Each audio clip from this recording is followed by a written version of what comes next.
जय माँ दुर्गा।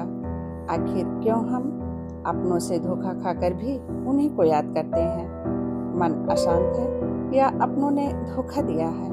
तो दुर्गा सप्तशती के प्रथम अध्याय राजा सूरत और बनित समाधि की कहानी अवश्य जानें। आज के इस वीडियो में दुर्गा सप्तशती के प्रथम अध्याय का सार समझेंगे। यह अध्याय न केवल पौराणिक कथा है, बल्कि यह हमारे जीवन में व्याप्त मोह माया और अज्ञानता से मुक्ति का मार्ग भी दिखाता है।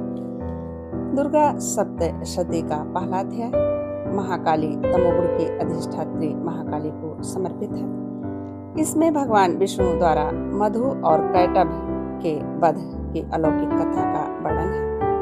कथा की शुरुआत राजा सूरत और समाधि नामक एक वैश्य से होती है। राजा अपना राज्य हार चुके हैं और वैश्य को उनके परिवार ने निकाल दिया था।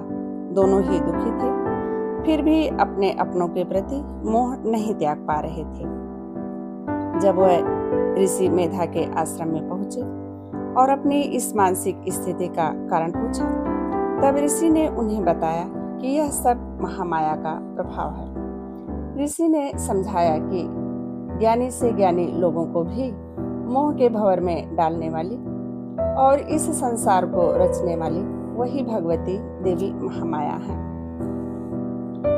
ऋषि ने समझाया कि पशु पक्षी और मृग आदि सभी प्राणी समझदार होते हैं। मनुष्यों की समझ भी वैसी ही होती है जैसी उन मृग और पक्षियों की होती है, तथा जैसी मनुष्यों की होती है वैसी ही उन मृग और पक्षी आदि की भी होती है।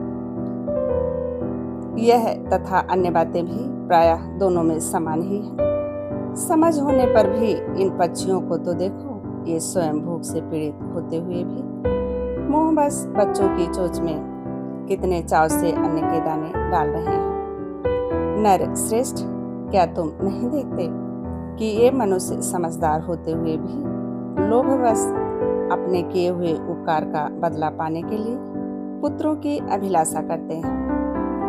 यद्यपि उन सब में समझ की कमी नहीं है, तथापि वह संसार की स्थिति यानी जन्म मरण की परंपरा बनाए रखने वाली भगवती महामाया के प्रभाव द्वारा ममतामय भंवर से युक्त मोह के गहरे गर्त में गिराए गए हैं।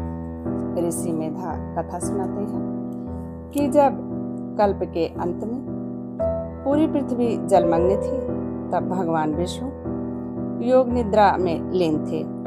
उनके कान के मैल से मधु और कैटभ नाम के दो भयंकर असुर पैदा हुए। उन्होंने ब्रह्मा जी को मारने का प्रयास किया। ब्रह्मा जी ने विष्णु को जगाने के लिए तमोगुण की अधिष्ठात्री योग निद्रा देवी की स्तुति की। देवी प्रकट हुई और योग निद्रा से मुक्ति होने पर विष्णु जी की निद्रा भंग हुई। भगवान विष्णु और असुरों के बीच 5000 वर्षों तक युद्ध चला। अंत में देवी की माया से मोहित होकर असुरों ने विष्णु जी से वरदान मांगने को कहा। भगवान ने चतुराई से उनका वध कर दिया, यानी असुरों का वध कर दिया और असुरों का अंत हुआ। भाइयों एवं बहनों, माँ के हर स्वरूप की अपनी एक महिमा है। अगले अध्याय का सार आपके जीवन में एक नई ऊर्जा भर देगा। उसे देखना ना भूलें। अगले अध्याय में हम देखेंगे कैसे सभी देवताओं के तेज से माँ महिषासुर मर्दिनी का प्राकट्य हुआ।